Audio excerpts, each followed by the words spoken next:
എനിക്ക് പേടിയാവുന്നുണ്ട് ഗൈസ്, എനിക്ക് പേടിയാവുന്നുണ്ട്.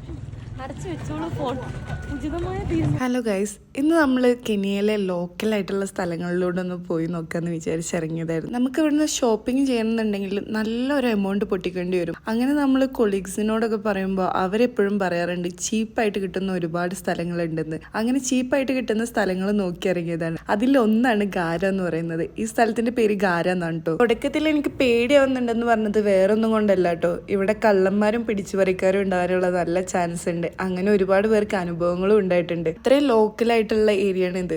ആ മുന്നിൽ നടക്കുന്ന റസാഖ് എന്ന് പറഞ്ഞതിന്റെ ഒരൊറ്റ ധൈര്യത്തിലാണ് ഞങ്ങൾ ഇതിനൊക്കെ ഇറങ്ങി പുറപ്പെട്ടു തന്നെ. ഇവിടുന്ന് നമുക്ക് കാര്യമായിട്ട് ഒന്നും കിട്ടിയില്ല കേട്ടോ. കാരണം ഇവിടെ ഫുള്ള് സെക്കൻഡ് ഹാൻഡ് ആയിട്ടുള്ളതാണ് സെല്ല് ചെയ്യുന്നത്. അവിടെ അത്രയും ലോക്കലായിട്ടുള്ള ഏരിയ ആയിരുന്നു. അതുകൊണ്ട് തന്നെ ഞങ്ങൾ നേരെ ഇസിലി എന്ന് പറഞ്ഞിട്ടുള്ള ഒരു മാർക്കറ്റിലോട്ട് വിടാന്ന് വിചാരിച്ച്. മുന്നേ കണ്ട മാർക്കറ്റ് ഈ ഇരിക്കുന്ന അഖിലിന്റെ വീടിന്റെ അടുത്തായിരുന്നു കേട്ടോ.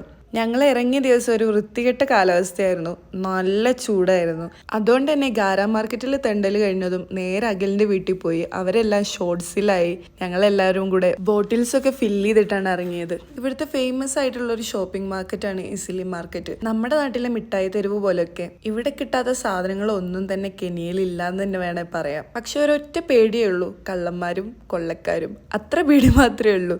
നമ്മുടെ ഫോണൊക്കെ സേഫ് ആണോ എന്ന് പോലും അറിയാൻ പാടില്ല. അതിൻ്റെ ഉള്ളിൽ കയറി കഴിഞ്ഞാൽ ഫോൺ എടുക്കൽ ഭയങ്കര ടാസ്ക് ആയിരിക്കും. നാട്ടിലാവുമ്പോൾ ഉമ്മമാരൊക്കെ പറയാറുണ്ട്, നീ എന്ത് തീറ്റയാത്ത നിന്നേ വല്ല സൊമാലിയൻ പിള്ളേരെ പോലെ ഫുഡ് കാണാത്ത പോലെ എന്ന് പറയാറില്ലേ. നമ്മളൊക്കെ കേട്ടതോ അറിഞ്ഞതോ ആയിട്ടുള്ള സൊമാലിയൻ പിള്ളേരൊക്കെ ഫുഡ് കഴിക്കാണ്ട് മെലിഞ്ഞുണങ്ങി ഒട്ടിയ ശരീരമായിട്ടുള്ളവരല്ലേ. പക്ഷെ എന്നാൽ അങ്ങനെയൊന്നും അല്ല കേട്ടോ. അങ്ങനെ അല്ലാത്ത ഒരുപാട് സൊമാലിയൻസും ഉണ്ട്. ഈ മാർക്കറ്റിലെ എല്ലാ ബിസിനസ്സും ഒട്ടുമിക്ക ബിസിനസ്സും സൊമാലിയൻസ് നടത്തുന്നതാണ് കേട്ടോ. സൊമാലിയൻസ് ഒട്ടുമിക്ക പേരും പക്ക സുന്നി മുസ്ലിംസ് ആണ്. ഇത് ഇവരുടെ ഏരിയ ആണ് ശരിക്കും പറഞ്ഞ.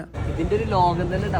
റസാഖ് ശരിക്കും തള്ളുന്നതല്ല കേട്ടോ. ഇതിന്റെ അപ്പുറത്ത് ശരിക്കും അവൻ പറഞ്ഞ പോലെ ഒരു ലോകം തന്നെ ഉണ്ട്.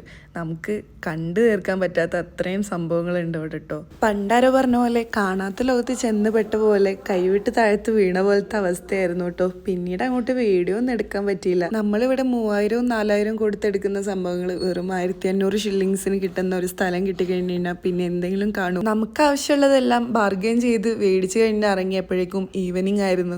നമ്മൾ കയറി വന്ന വഴിയാണിത്. അവിടെ മൊത്തത്തിൽ കച്ചവടക്കാരൻ കൊണ്ട് നിറഞ്ഞിരിക്കുക. ഇനി ഇവിടെ നിൽക്കുന്നത് ഒട്ടും സേഫ് ഇല്ലാന്ന് അറിഞ്ഞുകൊണ്ട് തന്നെ ഞങ്ങൾ നേരെ അവിടെ നിന്ന് സ്ഥലം വിട്ടു കേട്ടോ. അപ്പൊ അത്രയൊക്കെ ഉള്ളൂ ഇസിലി വിശേഷങ്ങൾ. ഇനി ഫോൺ എടുത്ത് ഷൂട്ട് ചെയ്യാനുള്ള ധൈര്യം കിട്ടുമ്പോൾ വിശദമായി ബാക്കിയുള്ള വിശേഷങ്ങൾ കാണാം. Bye bye, stay tuned.